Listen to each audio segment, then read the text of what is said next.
Cylinder ಸೋರಿಕೆಯಾಗಿ ಹೊತ್ತಿ ಹುರಿದು ಭಾರೀ ಅವಘಡ.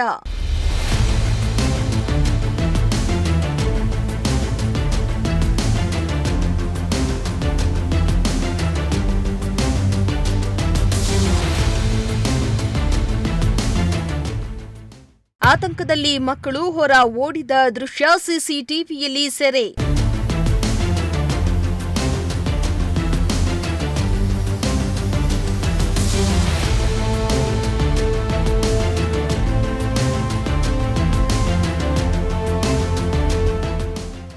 ಅಡುಗೆ ಮಾಡುವಾಗ ಸಿಲಿಂಡರ್ ಸೋರಿಕೆಯಾಗಿ ಇದ್ದಕ್ಕಿದ್ದ ಹಾಗೆ ಬೆಂಕಿ ಹೊತ್ತಿ ಉರಿದಿರುವ ಘಟನೆ ಚಿತ್ರದುರ್ಗ ಜಿಲ್ಲೆಯ ಮಲ್ಲಾಪುರ ಗ್ರಾಮದ ಸರ್ಕಾರಿ ಹಿರಿಯ ಪ್ರಾಥಮಿಕ ಶಾಲೆಯಲ್ಲಿ ನಡೆದಿದೆ.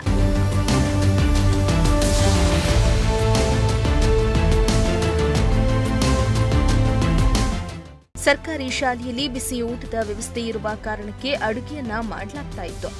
ಈ ವೇಳೆ ಗ್ಯಾಸ್ ಸೋರಿಕೆಯಾಗಿ ಬೆಂಕಿ ಹೊತ್ತಿ ಉರಿದಿದೆ. ಈ ವಿಷಯ ತಿಳಿಸಿದಂತೆ ಶಾಲೆಯ ಕೊಠಡಿಯಲ್ಲಿ ಕುಳಿತಿದ್ದ ಮಕ್ಕಳು ಆತಂಕದಿಂದ ಈಚೆಗೆ ಓಡ್ ಬಂದಿದ್ದಾರೆ. ಈ ದೃಶ್ಯ ಸಿಸಿಟಿವಿಯಲ್ಲಿ ಸೆರೆಯಾಗಿದೆ.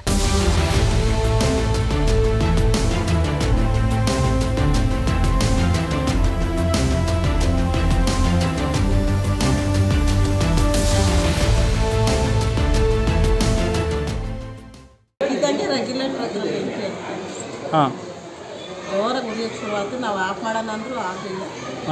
ಗೋಣಿ ಚೀಲ ನೆನೆಸಾಕಿದ್ರು, ಗೋಣಿ ಚೀಲನೇ ಎತ್ತಿದ್ರು.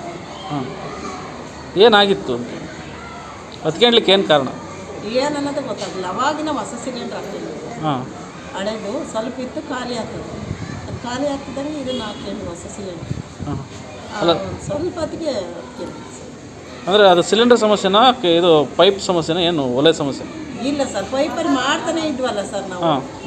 ಪೈಪಲ್ಲಿ ಬೆಳಗ್ಗೆಯಿಂದಲೂ ಹಳೆ ಇನ್ನೊಂದು ಸ್ವಲ್ಪ ಐತಿ ಸಿಲಿಂಡರ್ ಹಾಕೊಂಡು ಮಾಡ್ತಾನೆ ಇದ್ವಿ. ಏನಿಲ್ಲ, ಸ್ಮೆಲ್ ಇಲ್ಲ, ಏನಿಲ್ಲ.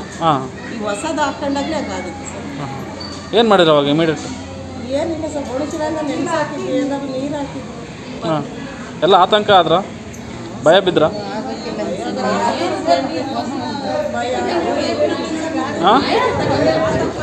ಈಗ ಮಕ್ಕಳನ್ನೆಲ್ಲ ಹೆಂಗೆ ಕಳಿಸಿರು ಹೊರಗಡೆ? ಹೆಂಗೆ ಕಳಿಸಿ ಸರ್? ಎಲ್ಲ ಅವಾಗ ಟೀಚರ್ಸ್ ಎಲ್ಲ ಹೊರಗೆ ಕಳಿಸ್ಬೇಕು ಸರ್. ಎಲ್ಲರೂ ಓದ್ವಿ, ಎಲ್ಲರೂ ನಮ್ಮನ್ನು ಎಲ್ಲರೂ ಕರ್ಕೊಂಡು. ಬಟ್ ಯಾರಿಗೂ ಏನಾಗಿಲ್ಲ. ಅದೃಷ್ಟವಶಾತ್ ಯಾವುದೇ ಪ್ರಾಣಾಪಾಯ ಸಂಭವಿಸಿಲ್ಲ. ಇನ್ನು ಗೋಣಿ ಚೀಲದ ಸಹಾಯದಿಂದ ಬೆಂಕಿಯನ್ನ ನಂದಿಸಲಾಗಿದೆ. ಸ್ಥಳಕ್ಕೆ ಅಗ್ನಿಶಾಮಕ ಸಿಬ್ಬಂದಿಗಳು ಭೇಟಿಯನ್ನ ನೀಡಿ ಪರಿಶೀಲನೆ ನಡೆಸಿದ್ರು. ಈ ಸಂಬಂಧ ಗ್ರಾಮಾಂತರ ಪೊಲೀಸ್ ಠಾಣೆಯಲ್ಲಿ ಪ್ರಕರಣ ದಾಖಲಾಗಿದೆ. ವೆಂಕಟಾಚಲಪತಿ, ಪ್ರಜಾಶಕ್ತಿ ಟಿವಿ, ಚಿತ್ರದುರ್ಗ.